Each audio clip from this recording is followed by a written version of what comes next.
வணக்கம் மக்களே, இன்றைக்கி நம்ம சேனலில் ரேஷன் கார்டை பற்றி தான் ஒரு முக்கியமான ஒரு 3 அறிவிப்பை பற்றி தான் பார்க்க போகிறோம். அது என்னென்ன அப்படின்னா, என்பிஹெச்ஹெச், பிஹெச்ஹெச், ஏஏஒய் அப்படின்ற ரேஷன் கார்டை பற்றி நான் ஆல்ரெடி நம்ம சேனலில் வீடியோ போட்டிருந்தேன். நான் ப்ரையாரிட்டி ஹவுஸ் ஹோல்டு அப்படின்ற ரேஷன் கார்டுக்கு வந்து எந்த ஒரு சலுகையுமே கிடையாது. அவங்க வந்து கவர்மெண்ட் சம்பளம் இல்லது வருமான வரி கட்டுற அளவுக்கு அவங்களுக்கு இன்கம் இருக்கிறவங்க அப்படின்ற மாதிரி மென்ஷன் பண்ணவங்க தான் என்பிஹெச்ஹெச் ரேஷன் கார்டு அப்படின்றத நான் மென்ஷன் பண்ணியிருந்தேன். பிஹெச்ஹெச் ஏஏஒய் அப்படின்ற ரேஷன் கார்டு வந்து வறுமை கோட்டுக்கு கீழே உள்ளவங்க, நடுத்தர வர்க்கத்தை சேர்ந்தவங்க, இவங்க எல்லாருக்குமே கவர்மெண்ட்டில் கொடுக்கக்கூடிய நலத்திட்டங்கள், இலவசங்கள் எல்லாமே எந்த தங்கு தடையுமின்றி வரும் அப்படின்ற மாதிரியும் நான் ஆல்ரெடி வீடியோவில் மென்ஷன் பண்ணியிருந்தேன். இன்றைக்கி அதை பற்றி தான் இந்த வீடியோவில் டீப்பாக ப்ரீஃபாக பார்க்க போகிறோம். நம்ம சேனலை இப்போ தான் பார்க்குறீங்க, ஃபஸ்ட் டைம் பார்க்குறீங்க அப்படின்னா கண்டிப்பாக சேனலை சப்ஸ்கிரைப் பண்ணிக்கோங்க. பக்கத்தில் இருக்க பெல் ஐக்கானையும் கிளிக் பண்ணிக்கோங்க. நான் அப்போ தான் மத்திய மாநில அரசு கொடுக்கக்கூடிய நலத்திட்டங்கள், இலவசங்கள் இதை பற்றின வீடியோ தான் நம்ம சேனலில் அப்பப்போ அப்டேட் பண்ணிகிட்ருக்கேன். அது எல்லாமே உங்களுக்கு உடனுக்குடனே வந்து பயனுள்ள தகவலாக சேரும் அப்படின்றதுக்காக தான் இந்த விஷயத்தை சொல்கிறேன். இன்றைக்கி ரேஷன் கார்டில் முக்கியமான அறிவிப்பு என்ன அப்படின்னு பார்த்தீங்கன்னா, ஆல்ரெடி 3 மாத காலங்களாகவே இந்த ரேஷன் கார்டில் வந்து நீங்கள் கைரேகை, கண் கருவிழி இது எல்லாத்தையுமே நீங்கள் ரினிவல் பண்ணணும், இகேஒய்சி அப்படின்றத பண்ணியே இருக்கணும், பண்ணியே ஆகணும் அப்படின்ற மாதிரி சொல்லியிருந்தாங்க. கிட்டத்தட்ட ரேஷன் கார்டை வச்சு தான் நம்ம கவர்மெண்ட்டில் வந்து மானிட்டர் பண்ணிகிட்டு இருக்காங்க. இந்த ஃபேமிலி இந்த லெவலில் இருக்காங்க அப்படின்றத கவர்மெண்ட் சைட்லேருந்து நம்மளை மானிட்டர் பண்ணிகிட்டு இருக்காங்க. அதனால தான் இகேஒய்சி கண்டிப்பாக பண்ணணும் அப்படின்னு சொல்கிறாங்க. அந்த ரேஷன் கார்டில் எத்தனை மெம்பர்ஸ் இருக்கீங்களோ கண்டிப்பாக அத்தனை பேருமே அந்த கண் கருவிழி, கைரேகை இது எல்லாத்தையுமே ரினிவல் பண்ணியிருக்கணும். 10 வருஷம் ஆயிடுச்சு அப்படின்னாக்கா அவங்களுக்கு ஏஜ் ஆக ஆக அவங்களோட அந்த மாற்றங்கள் ஏற்படும் உடம்புல அப்படின்றதுக்காக அந்த கண் கருவிழி, கைரேகை இது எல்லாத்தையுமே அவங்க ரினிவல் பண்ணணும் அப்படின்ற மாதிரியும் அவங்க அறிவிப்பு கொடுத்துருந்தாங்க. கண்டிப்பாக 60 வயசுக்கு மேலே உள்ளவங்களும் இந்த கண் கருவிழி, கைரேகை இது எல்லாத்தையுமே ரினிவல் பண்ணியிருக்கணும் அப்படின்ற மாதிரியும் அறிவிப்பு கொடுத்துருந்தாங்க. இது ஏன் அப்படின்னாக்க அவங்க கவர்மெண்ட் சைடில் நம்மளுக்கு அரிசி, பருப்பு, கோதுமை இது எல்லாமே வழங்கிட்டு இருக்காங்க. வழங்கும்போது நம்ம எல்லாருமே ஆரோக்கியமாக இருக்கமா அப்படின்றத அவங்க செக் பண்ணுறதுக்காக தான் கண்டிப்பாக எல்லோரும் இகேஒய்சி முடிச்சிருக்கணும் அப்படின்ற மாதிரியும் சொல்லியிருக்காங்க. இப்போ ரேஷனில் வந்து கோதுமை பவுடராக வந்து நம்மளுக்கு பேக்கெட் பண்ணி கொடுக்க போகிறாங்க அப்படின்றதையும் புதுசாக அறிவிப்பு கொடுத்துருக்காங்க நம்ம சிஎம் விஜய் அவர்கள். பட்ஜெட் தாக்கலில் 60 வயசுக்கு மேற்பட்டவங்களுக்கான இடஒதுக்கீடும் டாப் 10 நியூஸில் வந்திருக்கு. 60 வயசுக்கு மேற்பட்டவங்களுக்கு ஓய்வூதியத்தை பற்றி அவங்க முக்கியமான அப்டேட்டும் கொடுக்க போகிறாங்க. அதை பற்றி தான் நம்ம சேனலில் அடுத்த வீடியோவில் அப்டேட் பண்ண போகிறோம். இன்றைக்கி என்ன அப்படின்னா, ரேஷன் கார்டில் கண்டிப்பாக இந்த கண் கருவிழி, கைரேகை இது எல்லாத்தையும் இகேஒய்சி முடிச்சிருக்கணும் அப்படின்ற அப்டேட்டை தான் நமக்கு கொடுக்குறாங்க. அதை இல்லாமல் வருமான வரி கட்டுறமா, நம்மளோட அந்த இருப்பிடச் சான்று, அந்த வந்து அட்ரஸ் கரெக்டாக இருக்கா, முகவரி எல்லாம் நம்ம இருக்கிற மெம்பர்ஸ் அத்தனை பேருக்குமே டேட் ஆஃப் பர்த் கரெக்டாக இருக்கா அப்படின்றதையும் செக் பண்ண சொல்லியிருக்காங்க. மற்றபடி அவங்க என்னென்ன வேலை செய்கிறாங்க அப்படின்றது எல்லாமே அந்த ரேஷன் கார்டில் அவங்க தெரியும் அப்படின்னு சொல்கிறாங்க. குடும்ப அட்டையில் இதாங்க நம்மளோட ஸ்மார்ட் கார்டு. இந்த ஸ்மார்ட் கார்டில் குடும்ப தலைவி அப்படின்ற இடத்துல வந்து குடும்ப தலைவரோட ஃபோட்டோ இல்லை குழந்தைங்களோட ஃபோட்டோ இந்த மாதிரி மாறி இருக்கிறத வந்து கண்டிப்பாக அதை சேஞ்ச் பண்ணணும் அப்படின்னு சொல்லியிருக்காங்க. குடும்ப தலைவர் பெயரில் வந்து தலைவி பெயர் மட்டும் மாற்றி இருக்குது அப்படின்னாலும் அதையும் சேஞ்ச் பண்ண சொல்லியிருக்காங்க. இந்த பிஹெச்ஹெச், ஏஏஒய் அப்படின்ற ஒரு 5 விதமான ரேஷன் கார்டு இருக்குது. இதில் என்பிஹெச்ஹெச் அப்படின்றது வந்து நான் ப்ரையாரிட்டி ஹவுஸ் ஹோல்டு. அவங்க வந்து அதிகப்படியான வருமானத்தை ஈட்டுறவங்களாக இருப்பாங்க. வருஷத்துக்கு வந்து இவங்க கொடுத்த குறிப்பிட்ட நலத்திட்டங்கள், இலவசங்கள் பெறக்கூடிய நிபந்தனைகளுக்கு உட்பட்டவங்களாக அவங்க இருக்க மாட்டாங்க.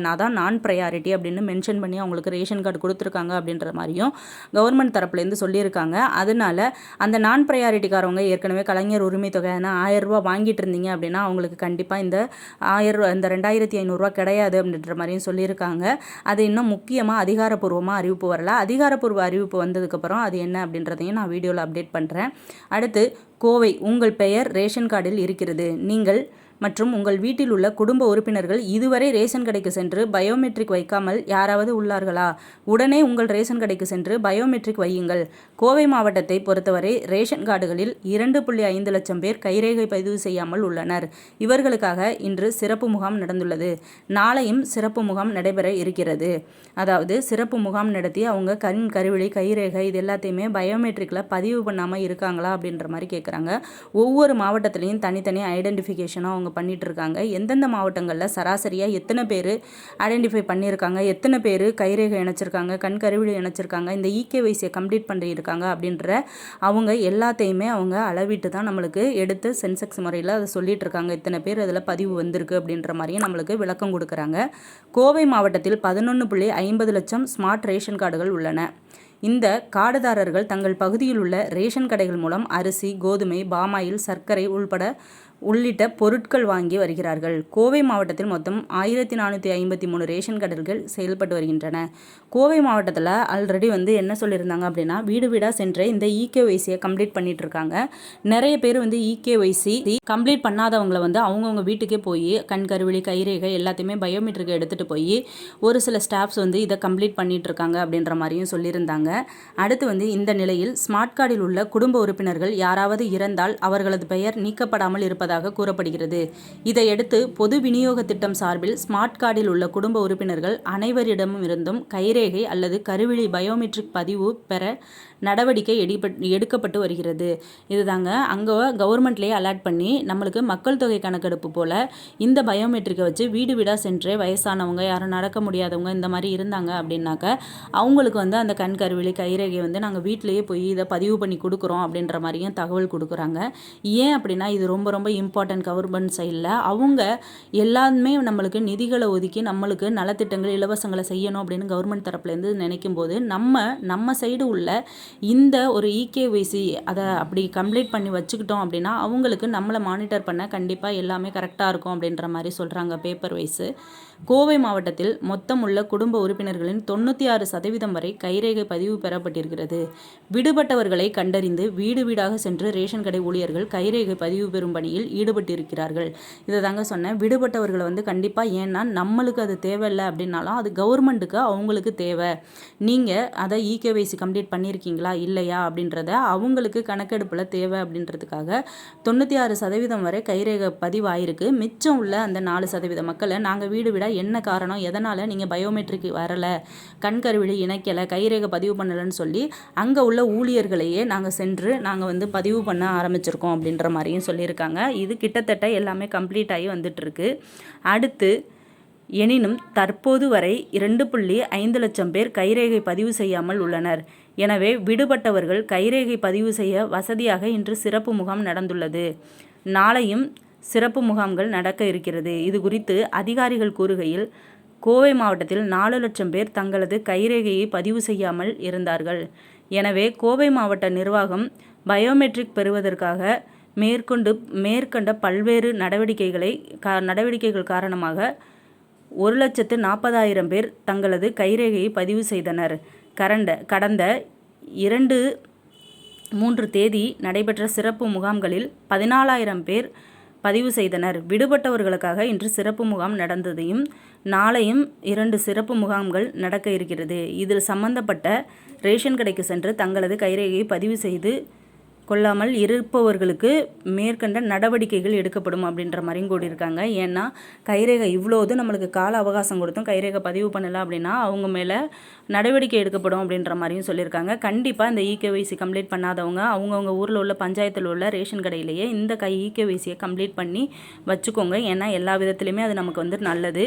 இப்போது POS இயந்திரம் மூலம் கைரேகை சரிபார்ப்பு கட்டாயமாக்கி உள்ளது தமிழக அரசு. எனவே கைரேகை பதிவு செய்யாவிட்டால் ரேஷன் கடை பணியாளர்களால் பொருட்களை விநியோகிக்க முடியாமல் போகும். தமிழக அரசை பொறுத்தவரை குறிப்பிட்ட காலக்கெடுவுக்குள் அனைத்து குடும்ப உறுப்பினர்களின் இகேஒய்சி சரிபார்ப்பை முடிக்க விரும்புகிறது. எனவே பதிவு செய்யாத உறுப்பினர்களுக்கு சிக்கல் வரலாம். உதாரணமாக பயோமெட்ரிக் பதிவு செய்யப்படாத நபர்களுக்கான அரிசி, சர்க்கரை, பருப்பு போன்ற பொருட்களின் அளவு குறைக்கப்படும் என்று வாய்ப்பு உள்ளதாக என பயோமெட்ரிக் வைக்காதவர்கள் உடனே விண்ணப்பிப்பது நல்லது. அரிசி, பருப்பு, கோதுமை எல்லாமே சாதாரணமாக கொடுக்கக்கூடிய பொருட்கள் அத்தனையுமே நிறைய பேர் சொல்லியிருக்காங்க. நாட் அவைலபிள்னு வருது கார்டு, உங்களுக்கு சர்க்கரை கிடையாது, அரிசி கிடையாதுன்னு ரேஷனில் சொல்கிறாங்க அப்படின்ற மாதிரியும் கமெண்டில் சொல்லியிருந்தாங்க. வீடியோ பார்த்துட்டு அவங்க எல்லாருமே இகேஒய்சி கம்ப்ளீட் ஆகாதவங்களாக இருக்கும். தேதி முன்கூட்டி வந்திருக்கும். 10 இயர்ஸ்க்கு முன்னாடி அவங்க கைரேகை பதிஞ்சிருப்பாங்க. இகேஒய்சியை கம்ப்ளீட் பண்ணதுனால அவங்களுக்கு நாட் அவைலபிள் அப்படின்ற மாதிரி வந்திருக்கும் அப்படின்ற மாதிரியும் சொல்லியிருக்காங்க. அதை கவர்மெண்ட் ஒன்றுமே செய்ய முடியாதுங்க. கண்டிப்பாக நம்ம தரப்பில் உள்ள ரேஷன் கார்டு, ஸ்மார்ட் கார்டை எடுத்துகிட்டு போய் அவங்க ஊரில் உள்ள ரேஷன் கடையில் பண்ணி கொடுக்க சொன்னீங்கன்னா ஈஸியாக பண்ணி கொடுத்துருவாங்க. எந்த ஒரு சேவை கட்டணமும் அதுக்கு கிடையாது அப்படின்ற மாதிரியும் சொல்லியிருக்காங்க. இது ஆன்லைன்லேயோ சேவை மையத்துலேயோ நம்ம போய் அலையணும், அங்கே போய் இங்கே போய் கேட்கணும், எந்த ஒரு அமௌண்ட்டும் பே பண்ணணும் அப்படின்ற மாதிரி எந்த ஒரு இதில் சட்டமும் கிடையாது. கண்டிப்பாக அவங்கவுங்க எல்லாருமே கிட்டத்தட்ட 3 மாத காலங்கள் இவங்க நம்மளுக்கு டைம் கொடுத்துருக்காங்க. அதனால் வெளியூரில் இருந்தவங்க கூட இந்த வாய்ப்பை பயன்படுத்தி அவங்க இலவசமாகவே இந்த இகேஒய்சியை கம்ப்ளீட் பண்ணிடலாம். ஏன் அப்படின்னா இது கவர்மெண்ட்டுக்கும் முக்கியம், நம்ம ஃபேமிலிக்கும் ரொம்பவே முக்கியம். அப்படின்றதுனால தான் அவங்க இந்த அறிவிப்பை கொடுத்துட்டே இருக்காங்க. கண்டிப்பாக யாரும் பண்ணாமல் இருந்தீங்க, வெளியூரில் இருந்தீங்க அப்படின்னாலும் இந்த கால அவகாசத்தை பயன்படுத்தி இந்த பயோமெட்ரிக்கில் கண் கருவிழி கைரேகை இது எல்லாத்தையுமே இணைச்சிக்கோங்க. வயசானவங்க இருந்தாங்க அப்படின்னாலும் உங்களால் முடியலை அப்படின்னா ரேஷன் கடையில் சொல்லி அவங்கள கொஞ்சம் வச்சு எனக்கு இகேஒய்சியை வயசானவங்க இருக்காங்க, நடக்க முடியாதவங்க இருக்காங்கன்னு சொல்லி அவங்கள இகேஒய்சியை கம்ப்ளீட் பண்ணிட்டு போக சொல்லுங்கள். கண்டிப்பாக அவங்க ஹெல்ப் பண்ணுவாங்க. யாரும் முடியாது அப்படின்னு சொல்ல மாட்டாங்க. ஏன்னா கவர்மெண்ட்டில் இது கட்டாயமாக்கப்பட்ட ஒரு ரூல்ஸு. யாருமே பண்ணாதவங்க இருந்தீங்கன்னா தயவு செஞ்சு அதை பண்ணிவிடுங்க. ஓகே, கண்டிப்பாக நான் இன்னும் மத்திய மாநில அரசு கொடுக்கக்கூடிய நலத்திட்டங்கள், இலவசங்கள் இந்த மாதிரி வீடியோ தான் நம்ம சேனலில் அப்டேட் பண்ணிகிட்ருக்கேன். நம்ம சேனலில் யாரும் தெரியாதவங்க இருந்தாங்க, இந்த விஷயங்களை பற்றி யாரும் தெரியாதவங்க இருந்தாங்கன்னா அவங்களுக்கும் ஷேர் பண்ணுங்கள். அடுத்த வீடியோவில் இன்னொரு முக்கியமான தகவலோடு மீட் பண்ணுறேன். நன்றி.